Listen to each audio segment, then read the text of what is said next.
Once again, good evening. My name is Liviu Matei. I am the head of ECS, the School of Education, Communication and Society at King's College, London. Today is, for our guests who might not know it, is our school's day, which is a moment of reflection for us, but also a little moment of celebration. So I would like to thank all of you on behalf of my colleagues at ECS for being here with us today, either in person. This is a very nice audience here in the Nash Theater, or online from many parts of the world, as a matter of fact. This year's annual lecture on the ECS Day by Simon Marginson will focus on knowledge and higher education as a public good. So I want to thank Simon for agreeing to talk about this important, controversial, and difficult theme. But today is also a special occasion for us because with this lecture, we are launching an ambitious series on education and society dialogues. So let me say just a few words about the school and about the series. I have joined ECS recently. I can take no credit whatsoever for the achievements of the school so far. But what I can say already, and without hesitation, is that ECS is a remarkable intellectual, academic, and professional endeavor. And that is in part because it undertakes pluridisciplinary research, advanced teaching and learning, and service to society under the unifying umbrella of education, communication, and society. ECS constitutes a rather rare, if not unique, intellectual configuration, bringing together education, social sciences, humanities, and public policy. And we are also part of a larger faculty of social sciences and public policy, which adds to the kind of unique features of the school. And it is a pleasure and an honor to see colleagues from the faculty here and our Dean, Linda McKee. Personally, being really a recent comer, I feel privileged to work here given this particular configuration of the school, and I have come to realize that probably I have dreamt my entire life to be in a place like this. Currently at ECS, we are in a process of reflection and planning, trying to improve further how we organize the school so that, building on the work accomplished so far, to serve even better and more directly King's, as we are the School of Education, Communication and Society of King's, to serve better London, the UK, and other defined constituencies internationally. And one possible way to articulate this aspiration to serve would be to say that we are thinking to become an anchor institution for defined constituencies in certain fields, while at the same time being a pace setter in selected areas, daring to test and show the way regarding how to understand and also address important challenges in education, communication, and society within and outside academia as well. Now, from a practical perspective, and I'll come to this lecture series with this, one tool we think to use to achieve this is to help identify important themes, put them on the institutional or public agenda, and work with others in designing and implementing approaches to address these themes and perhaps even concrete solutions to them.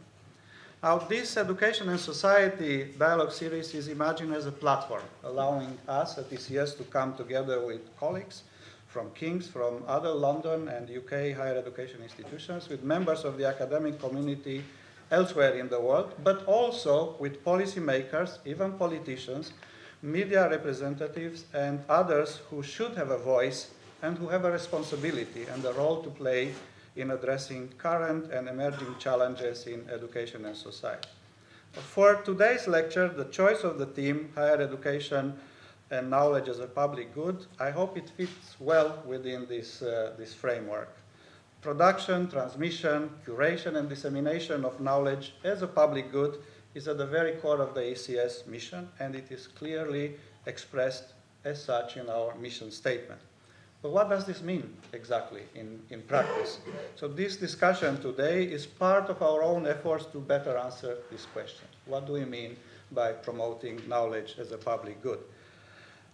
Nevertheless, today's lecture, as the entire series on education and society dialogue, is not meant to be exclusively self-serving, just a little, but not for ECS alone. This very theme of knowledge and higher education as a public good is as important as it tends to be disregarded, even forgotten currently, at the mercy of adverse, powerful public policy narratives from outside the academe, as well as by virtue of pressing practical and sometimes short-sighted operational concerns within the university itself. So we hope that today's lecture and the ensuing discussions, not only today, will help understand better how to think about knowledge in higher education as a public good, and what we in higher education and in higher education policy can and must do about it.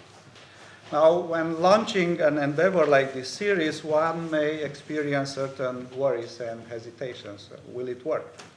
And I have a good share of hesitations myself.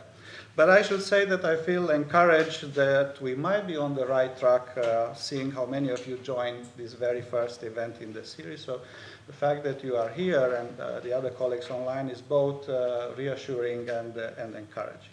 I would like to thank all of you once again, colleagues from King's, from sister London institutions, and from around the world for joining. It is good to see students in particular, and academics, experts, and practitioners from LSE, UCL, SOAS, and from as far away as the US and Mexico online, from Ghana and South Africa, the Balkans, Central Europe, and Southeast Asia, ready to take a part in this dialogue.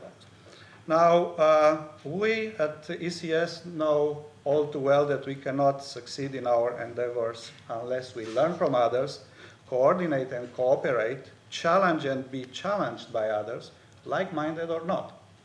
So thank you so much once again for being here. There is no one else who could lead us better in this first discussion on education and society matters than Simon Marginson. Simon is well known to all of you. His remarkable career took him to Australia and to the UK, but his reputation and impact are genuinely global.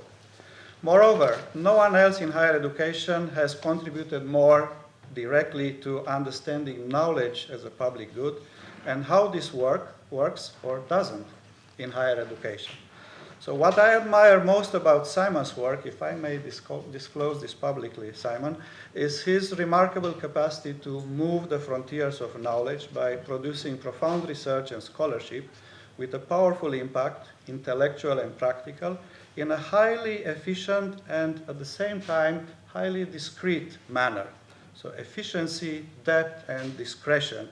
If I could use one word to describe all this, I should probably call it wisdom, which is something that some have and others are trying to learn. So Simon, thank you very much for coming. We are looking forward to your lecture, and we will make sure to have a robust discussion after that. Thank you, Livia.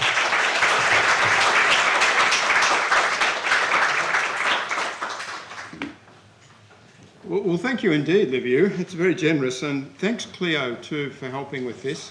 And thank you, Rather and Sarah, for taking on the task of discussing it. I mean, it's a pleasure to be here and to talk about the public good, which is a piece of our political culture which seems to have gone missing. I mean, missing from politics and policy, though I think it's been integral to every higher education institution in the world since the founding of the University of Bologna in 1088. Now, this is what I'm going to cover today. I've been working on the issue of public all my career, and I think it reflects a certain sensibility which I inherited from my parents, and as part of that, a sort of social democratic outlook. We get preoccupied by the question of public we social democrats in the way that some people get preoccupied by the question of markets from a different viewpoint. Our current Centre for Global Higher Education project in this area is looking at public good in 12 countries. I mean, I'm most pleased with the paper we've produced comparing understandings of the public good role of higher education in China and the English-speaking world. But what I'm going to do today is just focus on Anglo-American understandings and practices, of the public good in higher education, and particularly on England. So what I'll do, I think, is first look at this absence of public good as a sort of starting point, and then review what higher education does, some of which might be called public good. But as I said, it's under-recognised in our policy system, where we often feel something of a disconnect. Present policy imagines higher education as a consumer market. I wonder how many of you really find that motivating and compelling. Sort of a giant Tesco, you know, where you choose between Tesco Finest and Tesco Organic and Tesco Ordinaire. I suspect that for most people, Tesco Finest has already been sold out. But the point of this paper is not Tesco, it is the missing public good. So I'll go on to talk about how public good is understood in our political culture, and you know, the tools that we have to think about public, and particularly how those tools have been applied to higher education.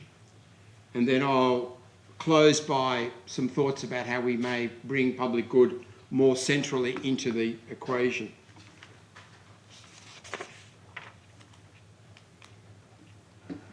Well, what are the burning issues in higher education? Value for money, we are told. Low value courses, cancel culture. The threat to free speech. These are the headline issues at the moment. Public purposes of higher education are scarcely discussed, except in relation to participation and equity, where there's an abiding, I think, concern which crosses the political spectrum. Now, higher education is not alone in this neglect of public issues. Public good is eclipsed in other domains, and quite spectacularly so at present. Consider the horrendous abolition of a woman's right to choose in the United States. Nothing that's happened in the last 20 or 30 years has made us sit up like this, I think. What a terrible thing. And I'm going to generalise freely across the US-UK divide here. I mean, they share a common difficulty in working with the concept of public good, and a common substitution of the market in place of social purpose, and there's a high level of convergence in thinking about higher education between those two countries. The US is more extreme, but remember that unscheduled abortion is prosecuted in the UK. Now, in the UK, the evacuation of public values is led by the ruling party and resisted by many in the legal system, in the courts. In the US, it is now led by the Supreme Court, which in its decision on EPA regulation of industrial emissions chose the capitalist market rather than sustainability of the ecosystem, an extraordinary decision. It moved decisions on carbon from a government regulator that can do something to the Congress, where politicians are bought by donors and the fossil fuel lobby controls both sides of the aisle. Now, given the consequences, that Supreme Court decision is insane. You wouldn't say that about Sheffield Hallam's decision to shut down English literature. It was a logical response to the policy framework. Under government rules, universities face penalties if fewer than 60% of first-degree graduates are in graduate jobs, which is a slippery indicator, or studying for a further degree within 15 months of graduating. But again, you know, where's the public good in this? Ministerial rhetoric suggests universities that provide allegedly low-value courses are deceiving students. Does anyone really think that students entering English Lit or drama, notoriously low-paid graduate fields, or media studies in regional universities don't understand their own situation? Students choose non-vocationally specific courses, and there are many in this room, I'm sure, who have done so, because they want to do them, or they're good at them, or because all degrees augment professional and personal agency and lives. Often these graduates go on to other more vocational courses later. Before that, they may need to earn some money, and so they may find themselves in that 15-month period not working in a graduate job. they may finally end up pursuing a broad range of occupations. Humanities graduates notoriously don't settle for the first 5 years or so. There's nothing particularly sinister or new about any of this. Why should Sheffield Hallam students have less choices than KCL students because of these percentages? Why should the value of their education to them be reduced solely to graduate earnings? And what is done to the common culture and shared knowledge when its distribution is restricted in this regional way?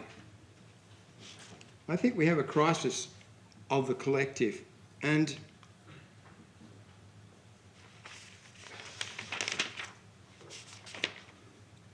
all value is, it seems, is individual value. And individuals are positioned in competition with each other and ranked in an unstable and nervous hierarchy. That's how politics currently works, and we are told it's how education ought to work. It's difficult to find the public good in all of that. Well, let's turn from today's events and explore another pathway into higher education and the public good. Let's look at what higher education actually does and can do, its social functions and roles. This is going to be schematic, but I feel confident about what I'm going to say. Now, I would argue that there's two kinds of activity in higher education. It's crucial to distinguish between the intrinsic contributions of higher education, which are manifest in the core education function and the central role of knowledge, and the extrinsic contributions which higher education makes on a joint basis with agents in other social sectors, for example, employers. The intrinsic internal functions are integral to and distinctive to the sector. They're what makes higher education different to other sectors, give it its distinctive role and character, and are not easily done elsewhere, although some of them are partly done elsewhere. Those internal intrinsic functions in relation to teaching and learning and knowledge rest on conditions provided by others, especially funding, but performance in teaching, learning and knowledge is the responsibility of higher education itself. That's where we can be held to full account, I think. In the case of the many extrinsic functions of higher education, responsibility is inescapably shared with other social sectors, although it's not always presented that way. I'm going to run through these three areas, education, research, and the extrinsic now. The education function entails more and also less than employability. Higher education cannot create jobs or guarantee graduate employment, except in a handful of professional domains where numbers are restricted. What it does do is provide conditions for student learning, development and life trajectory for the self-formation of students as reflexive and self-determining persons. Student self-formation occurs via immersion in complex bodies of knowledge. This knowledge also entails social values. This is where we teach society. And students also build skills in the process of higher education in social relations. One of the problems of current regulation is that it doesn't focus on the intrinsic student learning or on the long-term effects of that student learning. It focuses on proxies, like early graduate earnings, which are partly determined by factors other than student learning, and which higher education does not control. Both teaching, learning and research typically entail immersion in knowledge, and original scholarly work feeds into both domains. Research is not a monopoly of higher education. Many other institutions also carry out research. Nevertheless, higher education leads in published global science and its codification. Unlike the education function, university research, especially science, is regarded by nearly all policy economists as a public good. Now, these extrinsic contributions, vast and varied. They include the effects of higher education in constituting employable graduates, whose human capital augments economic productivity and prosperity, market forces willing. They include the framework of social opportunity, which we provide, and the allocation of graduates to social positions. The formation of graduates as collectively responsible and politically engaged citizens, the contributions of higher education to individual and public health, its effects in fostering social tolerance, which show up in every survey on tolerance, and international engagement and awareness, its effects in social and scientific literacy and the diffusion of technological innovation, its contributions to the cultural life of cities, nations and global publics, and the contributions of learned intellectual sensibilities to critical thought, social reflexivity and cultural transformation. People at this point used to say civilisation. That might be more problematic now, but you know what I mean. Walter McMahon provides a comprehensive accounting using economic values. So the problem is he has to reduce everything to prices in the end. But he takes a very broad-based, comprehensive view, much broader than most economists, and that's a useful paper. The point I want to emphasise in relation to employability is the shared responsibility for the extrinsic function. And this is true of all the extrinsic functions, whether they're individual benefits or collective benefits. English higher education has been made wholly responsible for graduate outcomes. Yet it cannot determine them, as I said. I mean, graduates want jobs, and higher education institutions, which help them to build their agency and their skills and their knowledge, want them to succeed. But graduate employment is partly determined by social background and networks and regional labour markets, and ultimately resolved by employers. It needs a social partnership approach. We need to build stronger, more effective relationships with those who employ our graduates, absolutely. But consider, the logic of hanging it all on higher education, the logic of the policy that led Sheffield Hallam to shut down English Lit. In a severe economic recession, more and more courses would fall below the threshold percentage of graduate jobs. More and more institutions and courses would need to be shut down. So regional students would find themselves losing both work opportunities and educational opportunities because of the closure of these local programs. Now, likewise, social and economic inequality cannot be overcome by higher education alone. Equity requires a whole of government and whole of society approach, not just higher education equity, but an egalitarian school policy, a Rawlsian distribution of resources that favours lower tariff institutions in the tertiary sector, more equal income determination in the workplace, policies of tax spend redistribution, wealth tax, generative industry and employment policies, regional development policies. That's what real social equity policy involves. It's not just solved by widening participation programs in higher education. Social equity is a deeply felt collective good, and higher education can make a difference, but only if there's broad-based policy commitment to the public good, broad-based commitment, whole of government approach, which takes us back to the core issue. Why does our political system find it so difficult to focus on the public good? So how then is public good identified? What are the available conceptual and methodological tools that we have? Well, first, I need to make a remark about our political culture. Just make sure I've got the order of this right. Yeah, that's the one I need. In Euro-American or Western societies, society and the political system have a prior separation between the individual and society, and these societies also operate on the basis of divided powers. The role of the state is somewhat constrained, although it varies from country to country. This enlarges the space for the economic market, civil society, and the private household. The state is internally divided between the executive, legislature, and judiciary, classically in the American case. The boundary between the state and other spheres is tense and unstable. The question of the state becomes a permanent problem, never to be solved. Anti-statism is a core theme of political discourse, especially in the United States. There's a corresponding ambiguity in approaches to the collective good and whether it lies in the absence of the state or the state itself.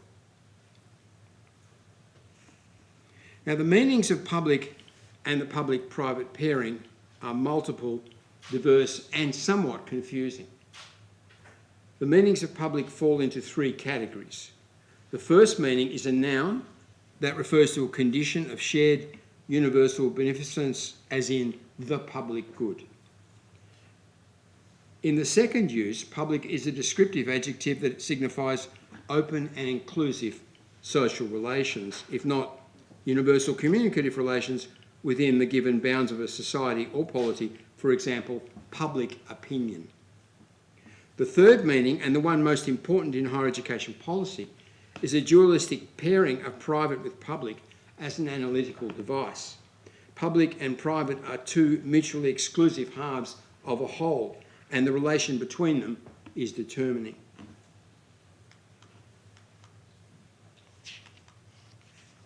Well, first, the universal public good. No one can disagree with this. It's rhetorically powerful. It's often invoked. Like appeals to beauty and truth, a claim based on the public good is hard to refute. Such claims tend to lack purchase, however. The universal public good can mean almost anything. Prosperity to many, economic growth to some, social order, peace. We can only say peace now, can't we?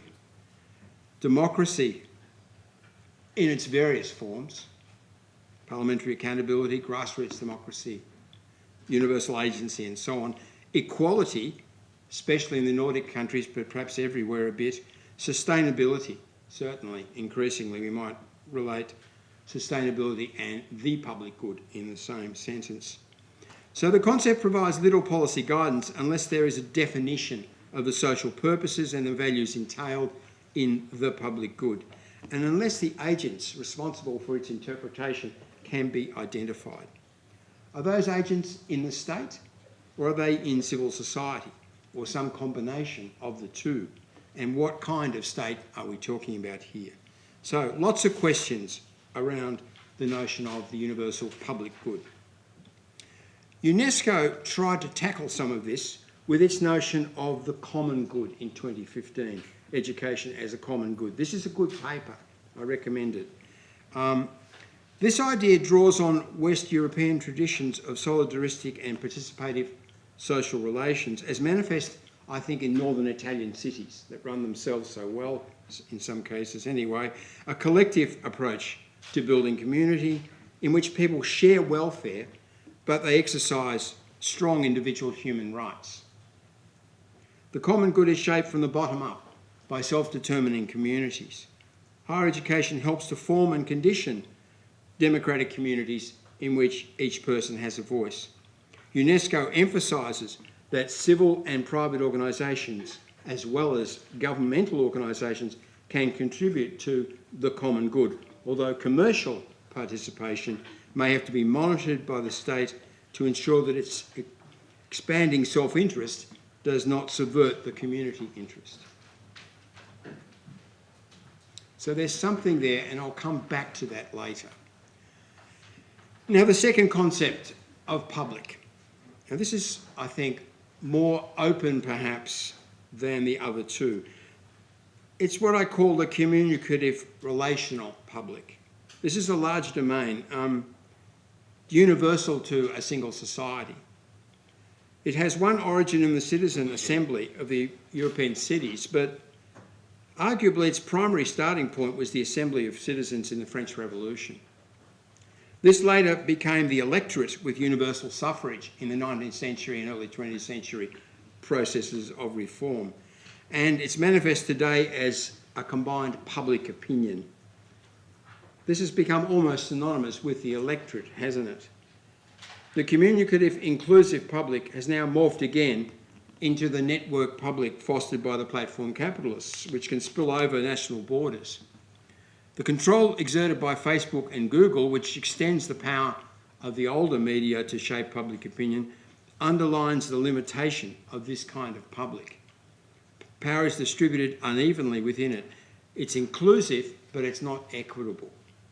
It can scarcely claim to regulate the normative public good, although it can certainly entertain a debate about it. Now, higher education institutions, of course, have communicative potentials as public actors, and this university, among others, handles that role, I think, very effectively at times. Jürgen Habermas coined the notion of a public sphere located between civil society and the state. His example was late 17th century London, with its salons, coffee houses and broadsheets, which together constituted public opinion and provided a critical reflexivity for the government of the day. Policy ideas could be floated and tested within the public sphere. Does this happen now? Not exactly. Something like it probably does. Craig Calhoun argues that universities operate in analogous fashion. In the most advanced version of this role of universities in social reflexivity, they incubate original and transformative social movements. However, it's with this final meaning of public that we get to the heart of the public good issue in higher education, or rather to the heart of the neglect of the public good. This is the public-private dual, the zero-sum trade-off, the idea that higher education, or some particular aspect of it, can be either public or private, but not both at once. This public-private dual takes two forms, and I call them the political dual and the economic dual. The first kind of public-private split, the juridical political version, is the easiest to understand. Here, public just stands for government or state. The public-private distinction, then, is the distinction between state and non-state production or control. We speak of private or public schools, or universities, or hospitals on the basis of their legal ownership. Now, the economic idea of public and private goods was codified by Paul Samuelson in a short paper in 1954. This paper is highly ideological and analytically powerful and potent in the way it's worked. It's a good example of the way economics has shaped policy and society. Along with Gary Becker's human capital theory, it provides the bedrock of the Treasury view of higher education. It's almost 70 years old now, and it's a continuing formula for marketizing the sector. Samuelson's paper normalises capitalism across society. Economic activity takes place in profit-driven markets unless this is impossible. It is impossible when the good is non-rivalrous or non-excludable. This leads to market failure. In that case, the good is a public good, and if it's a necessary good, it must be financed by the state or private philanthropy. In the Samuelson world, some public goods are produced automatically as spillovers from market transactions. For example, although Samuelson doesn't use this example, it's a contemporary one of mine. If higher education institutions sell places to international students on a profit-making basis, this has the incidental effect of bringing local and international students together in one classroom, or so we hope, fostering international understanding, or so we hope, which is a public good. So it's an incidental spillover from this commercial market, not, in fact, if you like, a deliberate economic goal, but although possibly a policy goal in the framework of non-commercial institutions providing commercial services. But not all economic public goods are going to arise automatically as spillovers. Most of them don't, and if they're necessary, as I said, they're externalities in economic language and they must be funded. But as markets develop, Samuelson said, more and more areas of public good production can be absorbed into the capitalist economy. So over time, the areas which are subject to externalities type funding can shrink.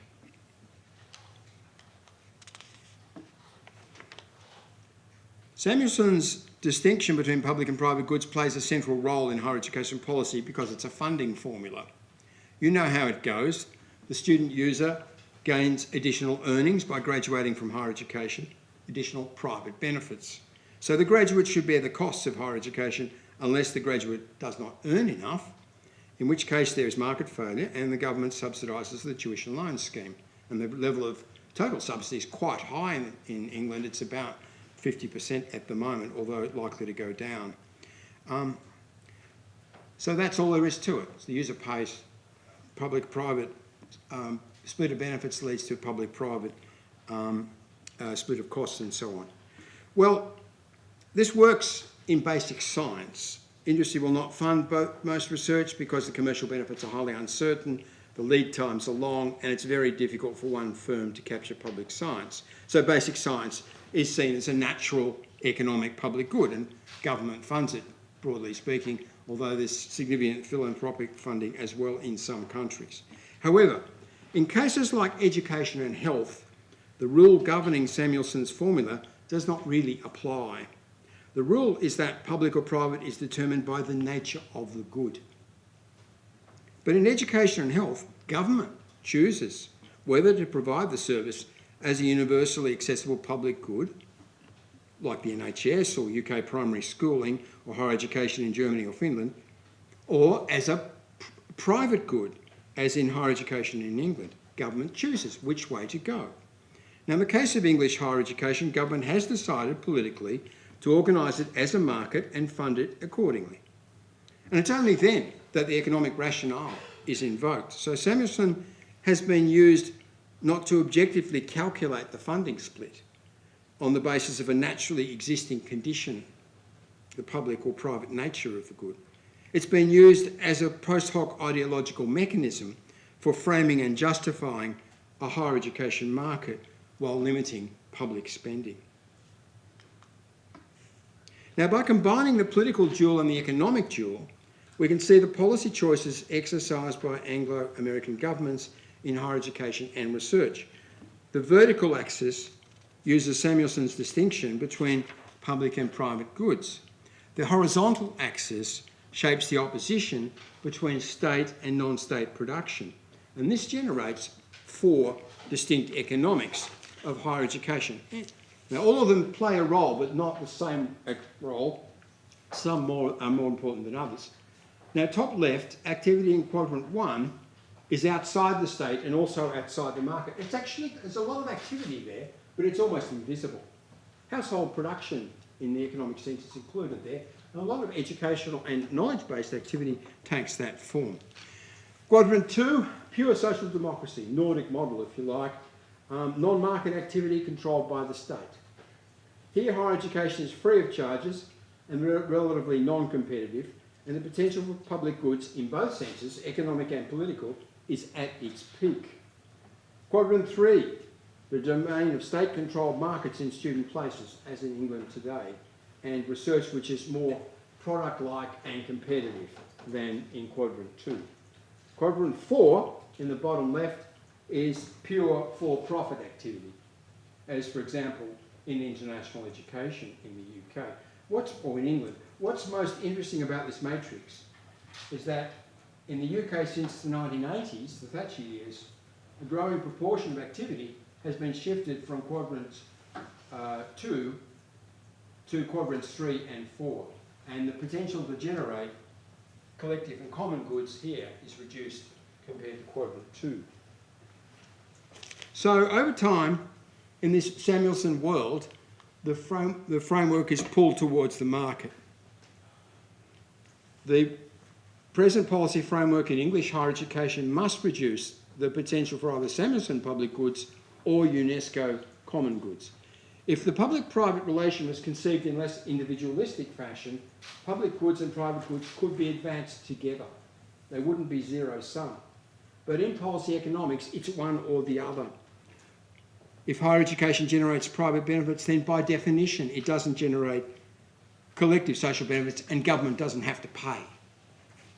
If it generates collective outcomes, then that necessarily must be excluding individual private interests in some way. It's less valuable to individuals. That's the implication. This may suggest there's a balance between public and private, but there's not. Samuelson public goods are defined as outside the main economic game, which is private benefits for graduates in the education market, and that's where policy focuses.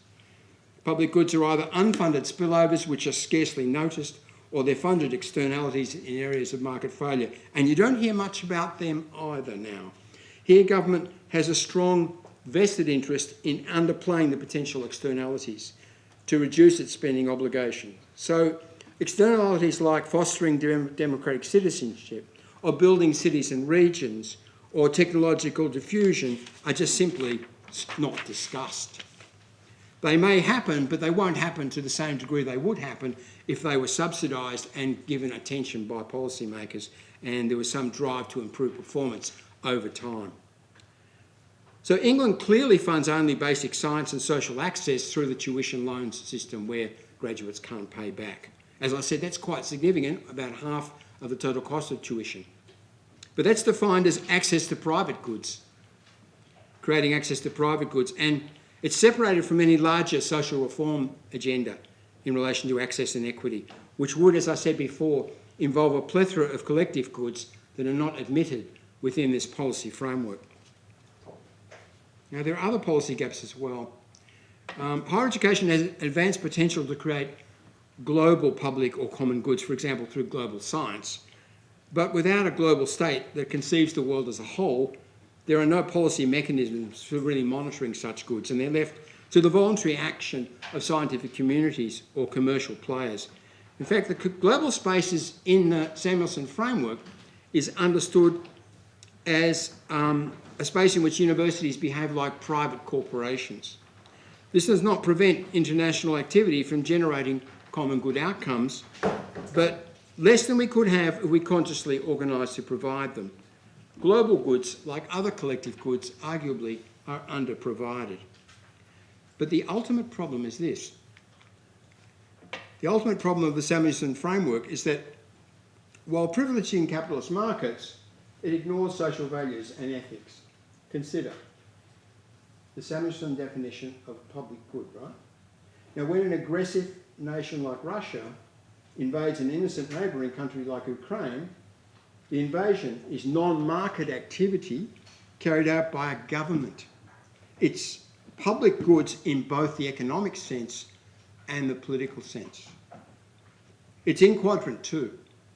But does it produce universal public good in a normative sense? Well, clearly not. Any policy framework used in higher education or elsewhere should be ethically grounded. It should foster a better society, not just simply a market mechanism. Before working out the funding split in higher education, the prior question is what kind of society do we want and how does higher education contribute to building that kind of society?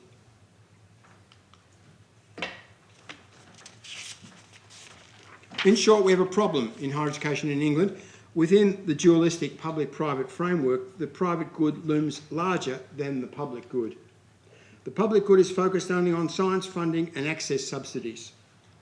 A huge range of public outcomes are left to institutions to fund and pursue if they will. Policy seems indifferent, but in reality, it works hard to constrain the funding and policy obligations of governments. It does not have to be like this. I mean, international examples make that clear. We've done a substantial case study in Finland, and in Finland there's consensus about free higher education, about higher education that embodies and fosters social equality, and about the larger social and cultural mission of the sector. There's no evidence that the sector is less effective in economic terms than in Finland than it is in England. It's not just a problem of the neglect of collective goods of the kind generated in social democratic Finland. When the outcomes for students are modelled in terms of graduate earnings and value for money, the benefits for individuals are much reduced. We have regressed in some respects from the 18th century. And the same Finnish academic who was quoted in the last slide also talked about the living importance of Bildung as an educational philosophical idea guiding curriculum and pedagogy in higher education in Finland. Now, arguably, the Bildung idea from 18th century Germany is richer than our frameworks at the moment. Our frameworks like value for money and low-value courses. Bildung focused on the all-round growth of the autonomous student as a medium for both individual and social advance. Kant's aim in education was an active, autonomous, rational subject who would live in the public sphere alongside other similar individuals, all using educated reasoning in a public way. I think that's an attractive proposition. Kant saw education as forming citizens for the emergent civil society. He wasn't just focused on GDP and value for money. He believed that through particular knowledge in local settings, students would come to understand the general and enduring. Lots of scope, in other words, for low-value courses in 18th century Germany. Well, to move to conclusions,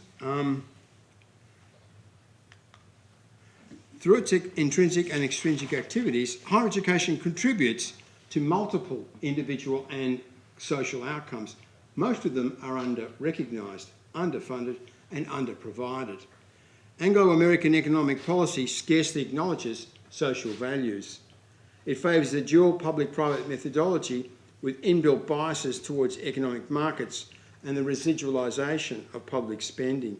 Policy minimises the potential for funded externalities. The starting point for reworking higher education and public good is to ask, what kind of society do we want and how can higher education contribute to achieving that society? I do think the UNESCO concept of higher education for the common good provides a more promising way forward than public good, given the latter's ambiguities. I mean, you can't really root out the Samuelson meaning now, I think, from our political culture, and the Samuelson meaning puts you into that odd situation where the war in Ukraine is somehow seen as public. Well, what are my ideas for the post-market settlement? And I think we'd have a change of government on the cards. I agree with my colleagues in the Centre for Global Higher Education who are researching governance in higher education, primarily from the English case. They argue that the governance of higher education should be moved out of Westminster and into the cities and regions. The cities and regions are now ready to do this. In other words, decentralisation, devolution along German EU lines is the way to go. This would securely lodge institutions in communities, their needs and their agency. For KCL, it would mean lodging KCL in London, the global city, which makes quite a lot of sense, I think, in terms of what KCL is. But it would shift the balance from an abstract national competition to the embedding of public and common goods relating to in a relational way. So the partners in the extrinsic functions will be brought forward as agents in the process of developing higher education. And a tertiary system approach and some levelling up of lower and middle tier institutions would cement the turn to this more embedded policy. It would give regional institutions the capacity to fully express this role. In relation to funding, I think half of the costs of English higher education are currently paid by government through its subsidisation of the loan scheme. It would make a profound difference without spending more money if those subsidies of the loan scheme were replaced by direct funding of institutions, decisively moving the system off the universal market model in which students nominally carry all the costs of tuition. That's the ideology that's framed. Without spending more, that would change the rules. It would change the core social values that underpin higher education. It would establish the notion of a mixed public and private funding model. It would restore public commitment to the broader individual benefits and multiple social outcomes that higher education creates. Thank you kindly for listening, and I look forward to the discussion.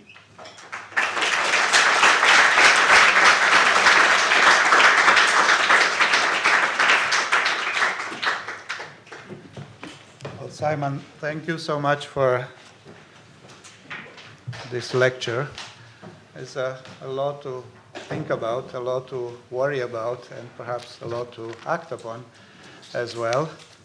And I'm very grateful for both parts, or all three parts of your presentation, the explanatory part, the analytical part, and also the part about potential avenues for action. I would have quite a number of questions and thoughts, some disagreements perhaps, that I will hold with that. And we start the discussion with two interventions from by colleagues from ECS. So first, a PhD student, Rata Perumal.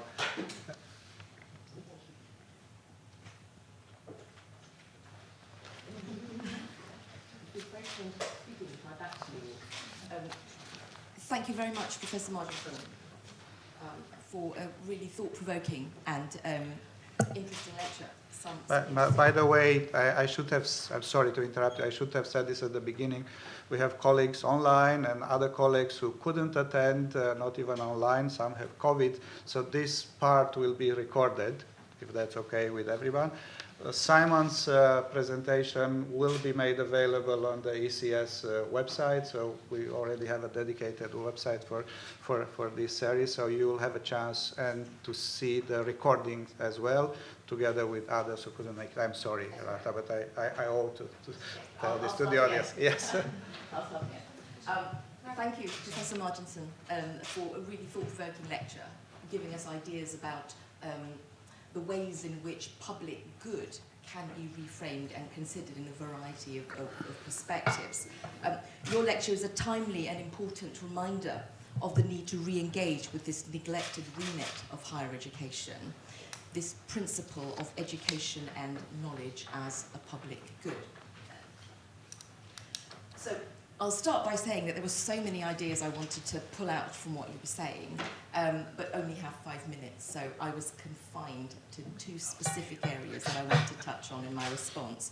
The first is to articulate the implications for students of this marketization of higher education that has featured at points in your lecture, and also I wouldn't be a PhD student if I didn't also draw a little bit on some of the work that I'm doing in my doctoral research and provide some context when I hope to demonstrate some spaces for resistance in articulating higher education or re-articulating higher education as a public good. So I'll start with Professor Marginson's identification of the marketization of higher education as an aspect of the normalizing of capitalism across society, as asserted by Prof Samuelson. I mean, it was very appropriate, but also quite painful to hear this idea of the normalizing of capitalism in a lot of the functions of higher education today. But we have to acknowledge this reality, and this marketization in turn results in what's been referred to as the commodification of education. So here's the question: how good is this public good of higher education if it can only be achieved at a considerable financial cost to the student? And it's repayable at a rate of interest that can be set at any level by the government, and that's something that not very many students are aware of when they embark in higher education. And its terms of repayment are conditional on degree completion, salary threshold, etc. And while I acknowledge that it is funded or subsidized by up to 50% by the government, to an individual student, that is not their reality. Their reality is that they are in debt to the state to the tune of the fees that they are required to repay on degree completion. So looking at Professor Marginson's 4 quadrants in the policy choices in Anglo-American countries, I agree that we're there, aren't we, in quadrants 3 and 4. There's no getting away from it. We have moved towards it, almost sleepwalking towards it, I would suggest. But whilst we acknowledge this current state of affairs with a heavy heart, well, in my case anyway, perhaps with some of you as well, I want to draw us towards spaces where universities continue to enjoy greater levels of autonomy. Namely, the ways we, in higher education, can work to produce socially just and equitable outcomes for our students. I suppose you could regard it as a way of making the public good of higher education better. So now we move on to my next point and stray a little into the orbit of my doctoral research, which is, in a nutshell, what can higher education do to enable better outcomes for its racially minoritized students?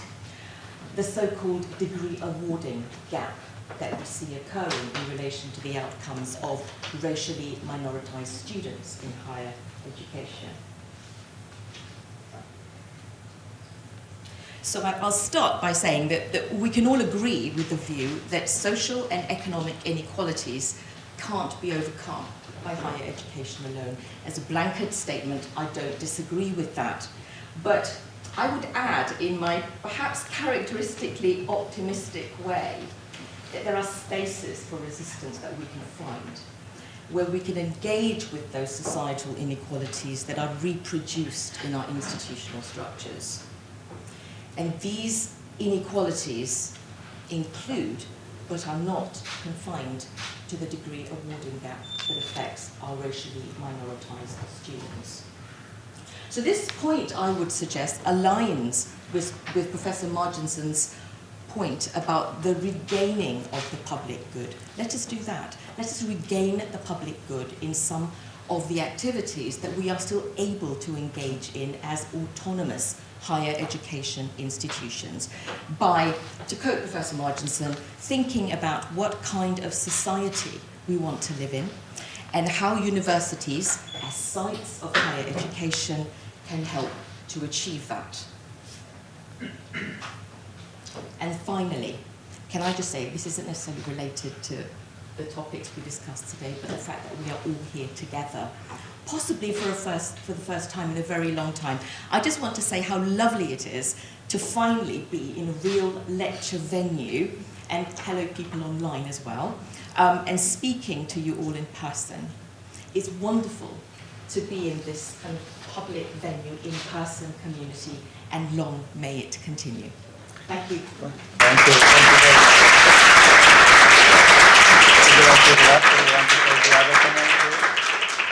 you very much. It's up to you, so if you want to. Quick thoughts? Yes, really please. great. I wouldn't be super pessimistic, you know. This is a lot looser and more changeable than it looks. Capitalism doesn't work very well in education at all. It's not very functional in education, and I've written a paper on that actually, 2013. It's always incomplete, and although there are little corners and parts of it which can be fully commercialised, it generally doesn't work very well. I mean, there's a whole range of reasons for that. It's a complex argument, but basically it's the positional character and the status-based character of educational awards and higher education is one of the reasons why it doesn't function like a normal market. The fact that the politics of almost every country won't admit the complete commercialisation, complete capitalisation, if you like, of education, but maintains a strong commitment to equity and to a degree, you know, at the basic level of participation and so on. That creating too much scarcity in a good which most people see as universal won't work, and so on. So there's a range of kind of things that stop it from being completely commercialised. But I'd also make the point that I think the whole fee system is up for grabs. I doubt we're going to maintain nominal high fee structure that we have now. I mean, I think, you know, David Willits was, in a lot of ways, was on our side, but he also had to deal with Treasury. So what he did was he created a very high fee, which is what Treasury wanted, but with this high repayment by government as a sort of subsidy for those who weren't going to earn much as graduates. And that was quite a clever combination, but in the end, it's all ideologically normed as a private market, and students carry this nominal burden, and in many cases they feel it directly as a real burden. So in the end, it's Treasury won, I think. But both political parties, including the Tories, would like to move away from that system. I mean, you know, May was talking about cutting the fee level. The Labor Party, if it gets in, and the Lib Dems will do something different here. I'm quite sure of that. And you can redirect the subsidisation, in the way I said, to cut the fee level for a start and use direct public payments instead of subsidies for high fee and all of that. So you start to re-norm the system. So it's more ideological than economic is what I'm trying to say, the whole problem. And you can change the ideology. Within the framework of a capitalist country which has its social democratic moments, as the UK does, you know, the post-war welfare state and so on, it is possible to imagine us going down another road. So I wouldn't give up on that at all.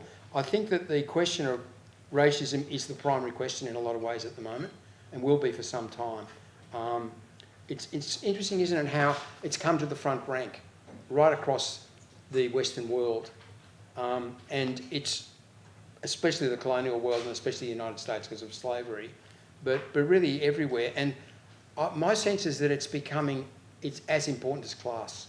And it's also more global than class in some ways.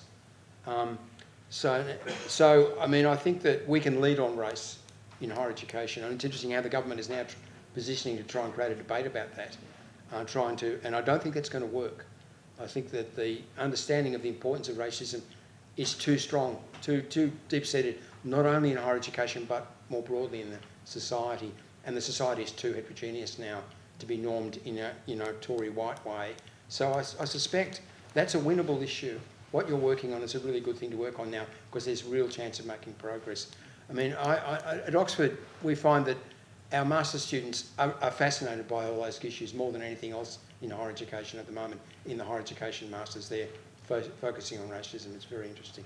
Well, thank you, Simon, for this more optimistic view, and I'm happy that this optimistic response was triggered by a student question, and I was thinking it is great not only to be together, but to be together with students, you know, and to remind ourselves that that's why we are here. You know, it's not all about policies and structures and it is something else, it's about students and students learning, so thank you for that.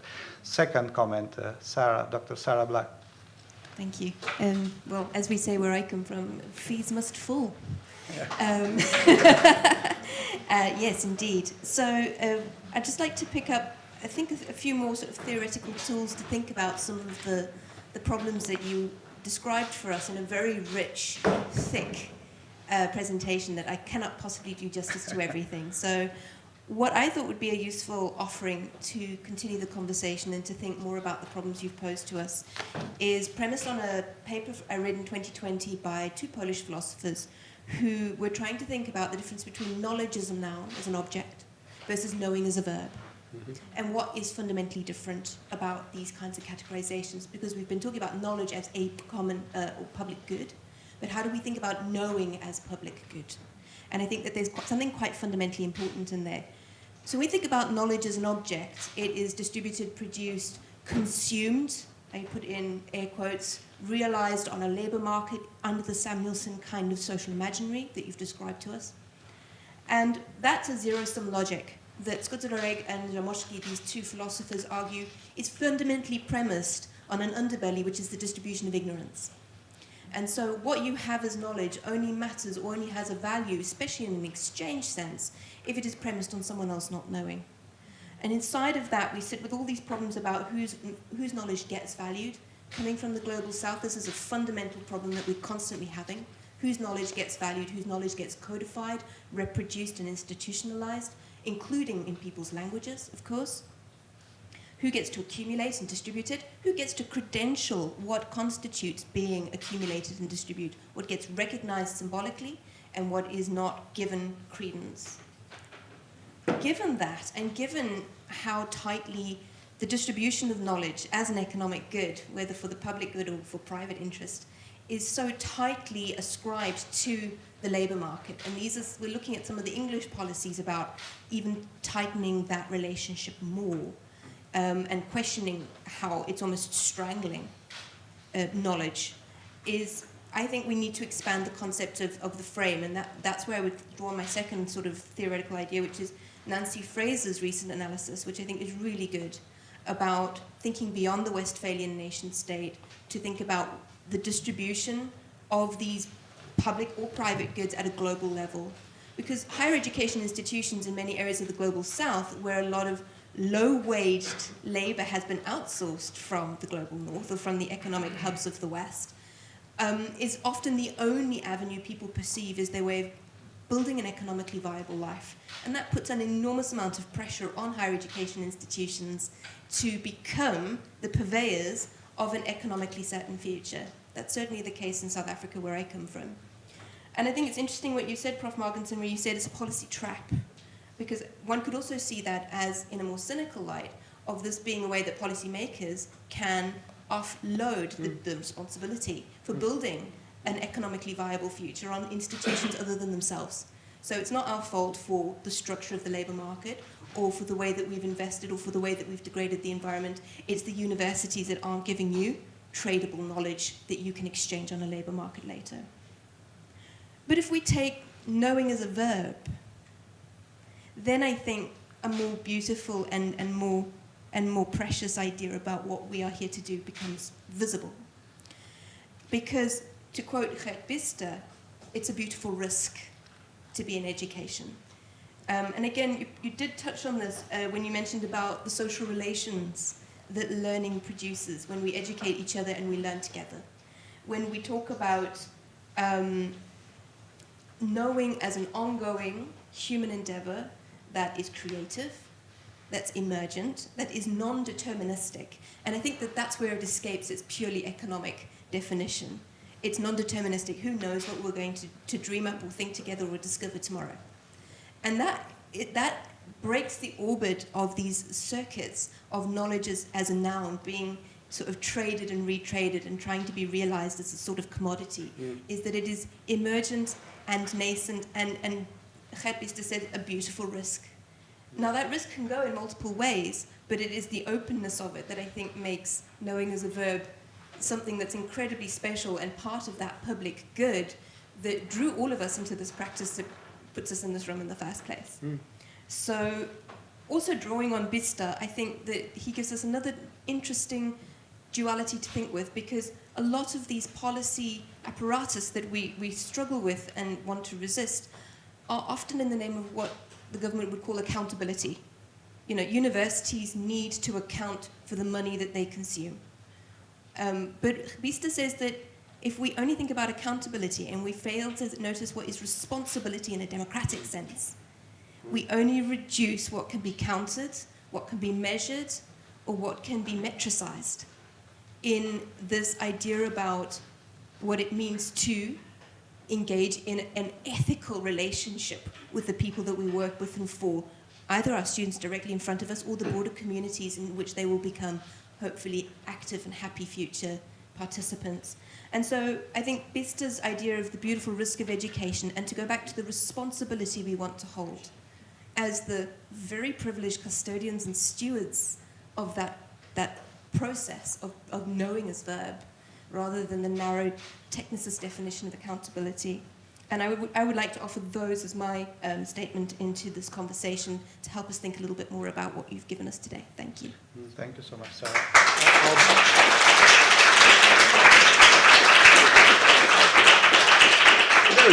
That was great, Sarah. I mean, I fully agree with what you've said, and I like the phrase of paper. I mean, I've been actually working on knowledge.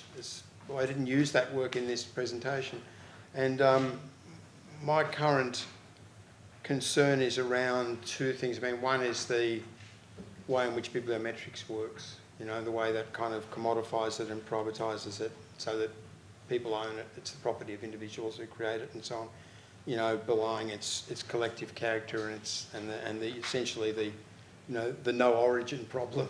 But the other dimension is the the homogenisation of Anglo-American knowledge, English-speaking knowledge, the exclusion of the whole indigenous inverted commas, world, and all the non-English languages, and how profound that is, and how we all in our universities work within that system, and we don't challenge it. We're probably in a position to do something about that. And I think that discussion is opening up. But I agree with your point about responsibility too. I think that's the word I used in the presentation a lot, and I do think that's key. And I think shared responsibility is a good idea. I should probably stop there and Okay, let thank you. more people come in. So I suggest that we take another 2-3 questions from the room. Then they don't have to be questions only, by the way, as the statement. So this is a dialogue, and we cannot expect Simon to have all the answers, although he might. And then after these 2-3 questions and Simon's thoughts about it, perhaps we can take some questions from the colleagues who are attending online, and Alex, who is monitoring this online stream, will help us with that. And then, yeah, it's probably. Hello? Okay. Thank you for this lovely presentation. A lot of food for thought. Maybe I should introduce myself. I'm Yusuf, Dr. Yusuf, recent doctor. I am postdoc fellow in Hong Kong, and I happen to be here at this time, which is very lucky, and I'm happy to join. So I wanted to ask this question to Simon. So you emphasized decentralizing higher education and putting the cities and regions more to the front. So I like this idea, and I've been thinking on this myself for a while as well. But two things may be problematic in this. Maybe more. Well, and I'm sure you probably have thought of this, but let me ask them anyway. So one, what if there will be competing interests among the agents below the national level, like, these NGOs or whoever is running at the city level, sub-nation? Competing interests can reach to quite high levels of zero-sum situations, so that could be a problem. Two, wouldn't this lead to more inequalities, especially in funding terms? Financial capabilities vary strongly among cities and regions, and also in terms of race and racism, as you yourself mentioned. So there's that situation as well, increased inequalities. So we may end up making this thing worse, although we need to work on this to improve, because currently it is not working very well either.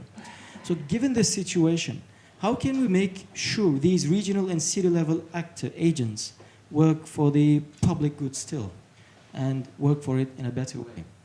Thank you very much. Thank you, Saf. Let's take the other question as well, and then, yes, if you could just pass the mic, yes, please. Hi, Richard Wingate. I'm a basic biomedical scientist, actually, so I'm a sort of guest here in this environment. So apologies for a naive question. I just wondered how vulnerable you feel universities are to this private-public marketization dilemma. Partly because you started off with a picture of Bologna, and that's been here for almost 1,000 years. And universities seem to have a remarkable staying power, transcending political changes in state. I've only ever seen one university actually extinguished, and that's in Yangon, in Myanmar, where the central university was closed down. But then, of course, it started opening up again around the edges. So I was thinking about knowledge and knowing, and thinking maybe it's because universities have this privileged state of being the guardians and stewards.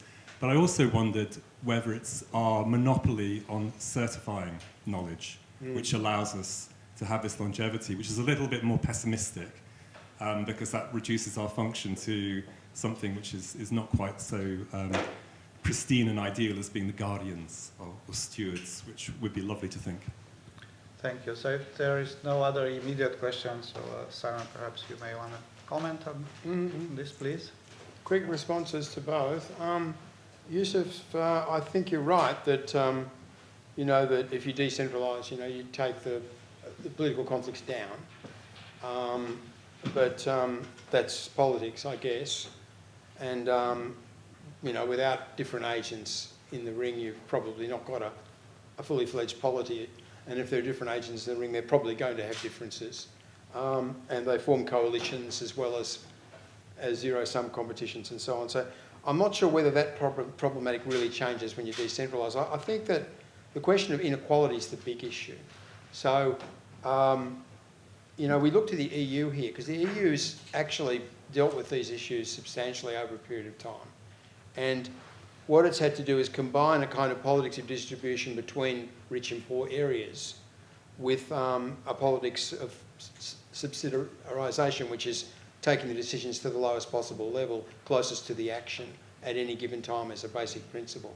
So it's had to combine those two things of ensuring that, if you like, that the weaker regions are developing and growing and building capacity, and at the same time agency is down there. And it's not beyond you know, the wit of a political system in us to do something like what the EU has done in England as well.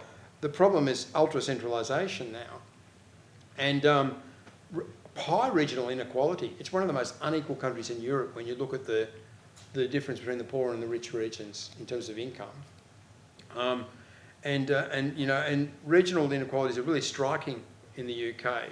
So I think if you nest the universities in the regions, then they become powerful advocates for the regions. Universities together with stronger regional government and other regional actors then become a more powerful force for regional advocacy than what we currently have, which is regions which are, with some exceptions, relatively weak and unable to really push their agenda forward.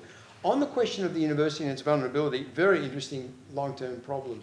And when I did a paper about 10 years ago on this, I started off with the monasteries and said, everyone thought the monasteries were, you know, in England were safe and sound in 1530, but lo and behold, by 1540, they were history. You know, run that past me again, what happened there? You know, it all happened overnight, and the country didn't founder, you know. Things went on as before. Some of their functions got devolved to other places or disappeared. I don't think that's a good analogy anymore. I'm not going to use that analogy, except that it does make the point that things can change quite sharply. I guess for the university, I don't think the large, comprehensive, science-based university which educates the top third of the society mostly is going to disappear in the countries where it's well established. I think it's pretty stable. There's a lot of pressure for debundling from the corporate sector all the time, you know, that breaking up the functions of the existing institutions so that the research will be carried out in one place and teaching in another and certification in another, and all that lovely real estate in the middle of the centre of major cities would be sold off and available for developers and so on and so forth. There's a lot of that kind of propaganda going on. Endless reports coming out saying the university is obsolete, its model is finished, that students want online, that they're going to stop coming to lectures, and all of which was proven, of course, wrong by the pandemic. But the pandemic really redoubled all of this sort of stuff about debundling. But at the same time, it showed that students really wanted face-to-face education, and even academics liked it when they couldn't have it. So, you know, I think the traditional model's pretty resilient. The problem is that when you go to, say, countries like India or sub-Saharan Africa, you see there's a very real possibility that the slow effort to build infrastructure, you know, the expensive process of building a system, will just be ditched, and it'll, as the Modi government is saying, shift into online as the way of building massification in higher education. And of course, online is, in India, is what 10% of people in the countryside have access to the internet at all, let alone the access they would need for running, you know, for participating in education. So, and there's a lot of corporate interests trying to build that same model in sub-Saharan Africa. So I think we're quite likely to see a situation where the infrastructure-based institutions like this will prevail in Western Europe, in North America, in East Asia, in areas where they work well, they're well established, and the society won't do without them.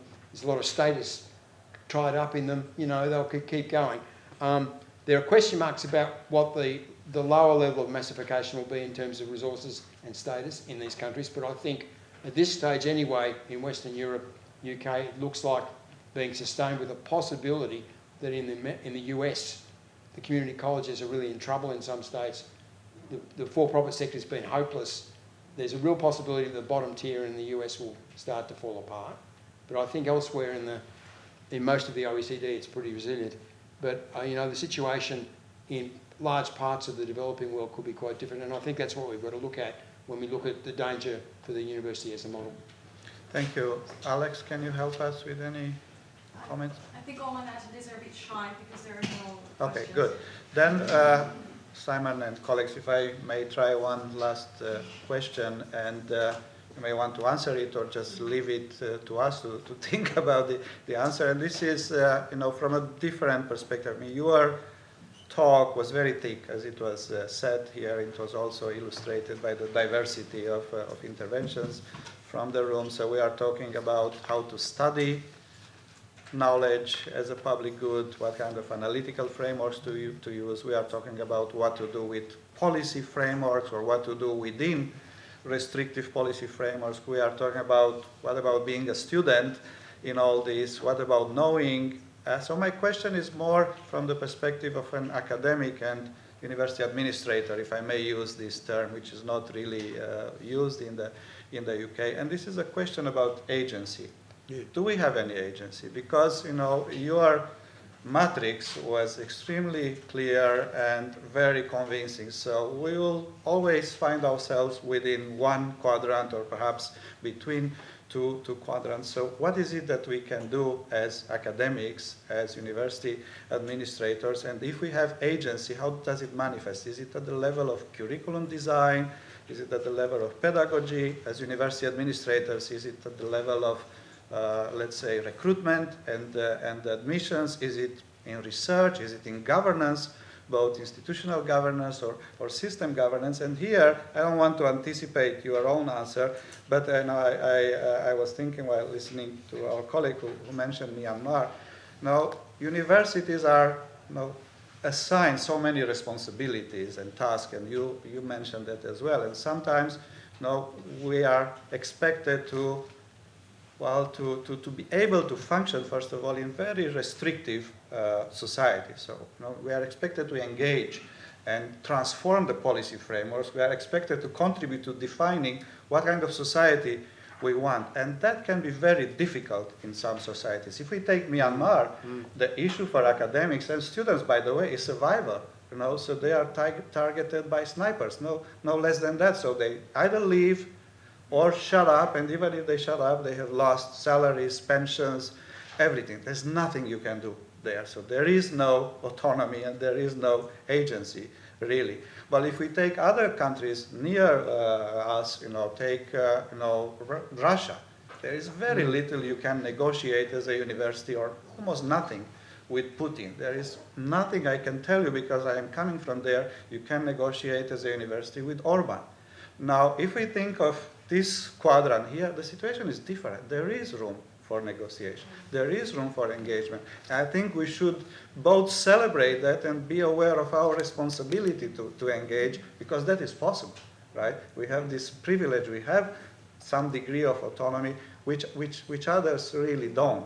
So that's, you get where I'm going with this question. And again, feel free to answer it, or this is rather something for us to think about. And in any case, we will continue the conversation down the corridor at the reception. But over to you first. Yeah, I think the whole question of agency is closely tied up with the question of ontology, and I'm increasingly convinced that that's where we can make our forward, movement in terms of understanding and practice is what is and what's possible, those questions. And I think it's all much more open than I thought it was 20 or 30 years ago, much more open. And I think who would have expected the things that have happened in the last 30 years?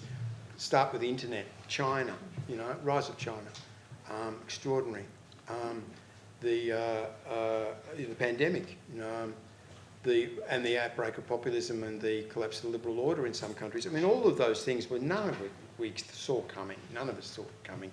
None of the protagonists really saw it coming, and so on. So things are very, very open, and and we're not nearly as restricted by structure or path dependency or isomorphism, to use that American sociological concept, as we thought, I think, a few years ago. So, which increases the pressure on us, the responsibility enormously, of course.